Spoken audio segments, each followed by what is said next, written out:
A former Australian correspondent in Beijing said Monday that he and his 14-year-old daughter were threatened with detention before they left China 2 years ago. 2 weeks ago, the last two Australian journalists working for Australian media left China due to threats of detention. Mr. Carney was the ABC's China bureau chief in 2018 when Australia passed laws outlawing covert foreign interference in domestic politics, which he said outraged China. This and Australia's recent push for an inquiry into China's handling of the COVID-19 pandemic has deteriorated relationships between the two countries. However, he is not the only victim in China's use of what is being called hostage diplomacy in international affairs. Last month, China detained another Australian citizen in Beijing. Cheng Lei was a news anchor for China's state-run English news service, China Global Television Network, until she was detained in the country under suspicion of criminal activity. This story might sound all too familiar to Canadians, as the country is still trying to free Canadians Michael Kovrig and Michael Spavor from China, who were detained and charged with spying after Canada arrested Huawei tech executive Meng Wanzhou in 2018 at the behest of the U.S. Well, to talk more on the use of hostage diplomacy in China, we are joined by Craig Singleton, adjunct fellow and China expert at the Foundation for Defense of Democracies. Thank you for your time today, Mr. Singleton. Thanks, Dima. So let's start by defining the term hostage diplomacy. What does it mean exactly? So China's efforts to exercise control beyond its borders is only matched by its willingness to flout international law at home. So at its core, hostage diplomacy is the taking of a hostage for diplomatic purposes.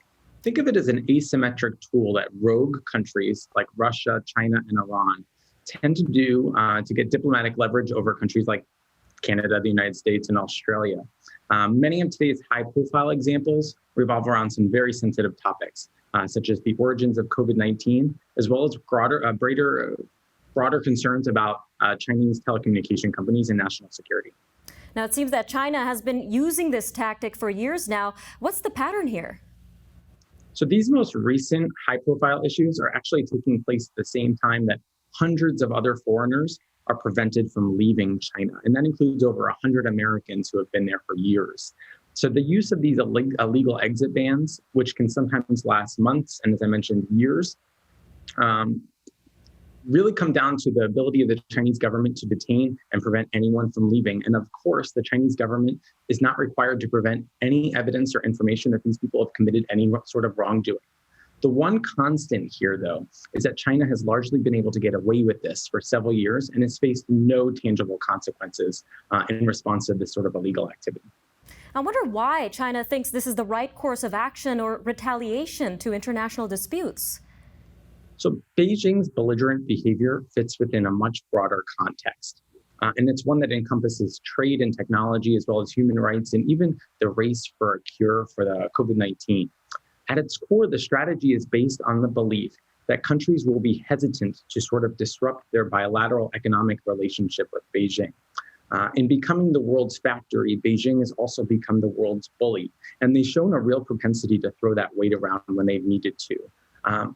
There are some observers out there who believe that China's use of draconian tactics also has to do with broader concerns within the Chinese Communist Party about its overall legitimacy and credibility, and that these tactics and these stories can be used to raise and strengthen domestic support for Chinese President Xi Jinping. All right, I really want to touch on the case of Canadians Michael Kovrig and Michael Spavor. They're now charged with spying. What would be your advice for the Canadian government in terms of handling their arrest? There are obviously no silver bullets here, and this is a tremendously difficult time, not only for the families of the hostages, but the Canadian government and the Canadian people. I think the Prime Minister has a real opportunity to be very frank with the Canadian people. China has at this point admitted that it's engaging in illegal activity and violating international law. And it would be very beneficial for the Canadian government, to the extent possible, to really build upon China's goodwill in the world and to have its friends around the world, both publicly and privately, continue to just raise this issue with the Chinese government. At the end of the day, though, I just cannot imagine a scenario where giving in to diplomatic piracy pays any real benefits for Canadian foreign policy. All right, we've got about 20 seconds left, Mr. Singleton. How does this speak towards how business should be conducted between China and other countries? Well, absolutely. I think at this point, Most countries reasonably expect that the days of win-win diplomacy with China are long gone.